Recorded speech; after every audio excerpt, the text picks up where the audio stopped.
You might think exile was just a historical accident, something that just happened to Israel. But here's the truth nobody wants to admit. Israel's fall was no surprise. It was a direct result of sin, plain and simple. What's shocking is how often we ignore this same pattern in our own lives, acting as if consequences won't catch up with us. The Bible's chapter 2 Kings 17 doesn't sugarcoat it. It's like a mirror held up to anyone who's ever brushed off God's warnings. But here's the twist. Understanding why Israel was exiled isn't just about ancient history. It's about recognizing the spiritual pitfalls that can still trip us up today. Imagine getting a second chance to avoid the same mistakes. Would you take it? Stick around, because what's about to be explained could change how you see your own journey. Then, let's read the chapter together. In the 12th year of Ahaz king of Judah, Hoshea son of Elah became king of Israel in Samaria, and he reigned 9 years. He did evil in the eyes of the Lord, but not like the kings of Israel who preceded him. Shalmaneser king of Assyria came up to attack Hoshea, who had been Shalmaneser's vassal and had paid him tribute. But the king of Assyria discovered that Hoshea was a traitor, for he had sent envoys to So king of Egypt, and he no longer paid tribute to the king of Assyria, as he had done year by year. Therefore Shalmaneser seized him and put him in prison. The king of Assyria invaded the entire land, marched against Samaria and laid siege to it for 3 years. In the 9th year of Hoshea, the king of Assyria captured Samaria and deported the Israelites to Assyria. He settled them in Hala, in Gozan on the Habor River and in the towns of the Medes. All this took place because the Israelites had sinned against the Lord their God, who had brought them up out of Egypt from under the power of Pharaoh king of Egypt. They worshipped other gods and followed the practices of the nations the Lord had driven out before them, as well as the practices that the kings of Israel had introduced. The Israelites secretly did things against the Lord their God that were not right. From watchtower to fortified city they built themselves high places in all their towns. They set up sacred stones and Asherah poles on every high hill and under every spreading tree. At every high place they burned incense, as the nations whom the Lord had driven out before them had done. They did wicked things that aroused the Lord's anger. They worshipped idols, though the Lord had said, "You shall not do this." The Lord warned Israel and Judah through all his prophets and seers, "Turn from your evil ways. Observe my commands and decrees, in accordance with the entire law that I commanded your ancestors to obey and that I delivered to you through my servants the prophets." But they would not listen and were as stiff-necked as their ancestors, who did not trust in the Lord their God. They rejected his decrees and the covenant he had made with their ancestors and the statutes he had warned them to keep. They followed worthless idols and themselves became worthless. They imitated the nations around them although the Lord had ordered them, "Do not do as they do." They forsook all the commands of the Lord their God and made for themselves 2 idols cast in the shape of calves, and an Asherah pole. They bowed down to all the starry hosts, and they worshipped Baal. They sacrificed their sons and daughters in the fire. They practiced divination and sought omens and sold themselves to do evil in the eyes of the Lord, arousing his anger. So the Lord was very angry with Israel and removed them from his presence. Only the tribe of Judah was left, and even Judah did not keep the commands of the Lord their God. They followed the practices Israel had introduced. Therefore the Lord rejected all the people of Israel. He afflicted them and gave them into the hands of plunderers, until he thrust them from his presence.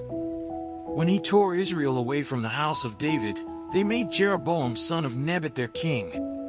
Jeroboam enticed Israel away from following the Lord and caused them to commit a great sin.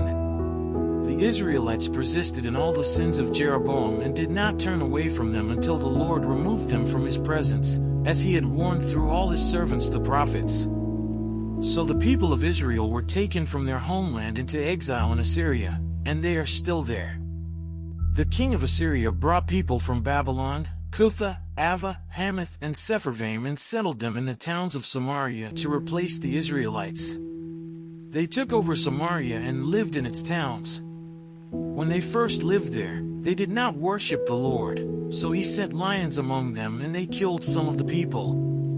It was reported to the king of Assyria, "The people you deported and resettled in the towns of Samaria do not know what the God of that country requires. He has sent lions among them, which are killing them off, because the people do not know what he requires." Then the king of Assyria gave this order: "Have one of the priests you took captive from Samaria go back to live there and teach the people what the God of the land requires." So one of the priests who had been exiled from Samaria came to live in Bethel and taught them how to worship the Lord. Nevertheless, each national group made its own gods in the several towns where they settled, and set them up in the shrines the people of Samaria had made at the high places. The people from Babylon made Succoth-Benoth, those from Cutha made Nergal, and those from Hamath made Ashima. The Avites made Nibaz and Tartak, and the Sepharvites burned their children in the fire as sacrifices to Adramelech and Anamelech, the gods of Sepharvaim. They worshipped the Lord, but they also appointed all sorts of their own people to officiate for them as priests in the shrines at the high places. They worshipped the Lord, but they also served their own gods in accordance with the customs of the nations from which they had been brought. To this day they persist in their former practices. They neither worship the Lord nor adhere to the decrees and regulations, the laws and commands that the Lord gave the descendants of Jacob, whom he named Israel. When the Lord made a covenant with the Israelites, he commanded them, "Do not worship any other gods or bow down to them, serve them or sacrifice to them. But the Lord, who brought you up out of Egypt with mighty power and outstretched arm, is the one you must worship. To him you shall bow down and to him offer sacrifices." You must always be careful to keep the decrees and regulations, the laws and commands he wrote for you. Do not worship other gods. Do not forget the covenant I have made with you, and do not worship other gods. Rather, worship the Lord your God. It is he who will deliver you from the hand of all your enemies.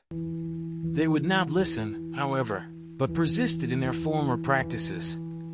Even while these people were worshiping the Lord, they were serving their idols. To this day their children and grandchildren continue to do as their ancestors did. Let's say a quick prayer to thank the Lord for his mercy.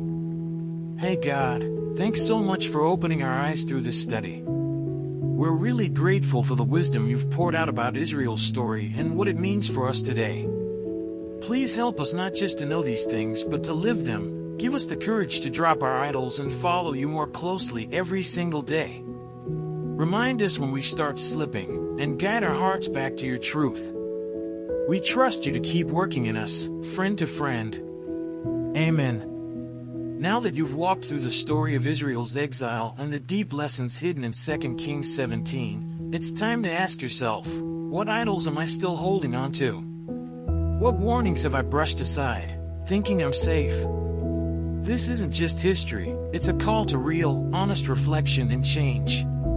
So, how will you apply this knowledge today? Will you let it spark a shift in your heart and actions? Don't let these powerful truths just sit on a shelf, live them out.